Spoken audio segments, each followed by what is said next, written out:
I like being alone.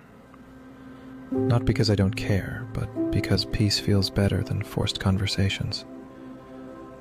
I like quiet mornings with no expectations. Long walks where I can hear my own thoughts. Moments that belong only to me. Once I feared silence. Now I crave it.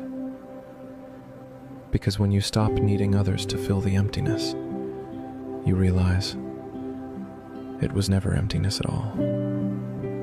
Just space, waiting to be understood. Solitude isn't loneliness, it's clarity. And in the quiet, I finally met the person I was always searching for. Myself.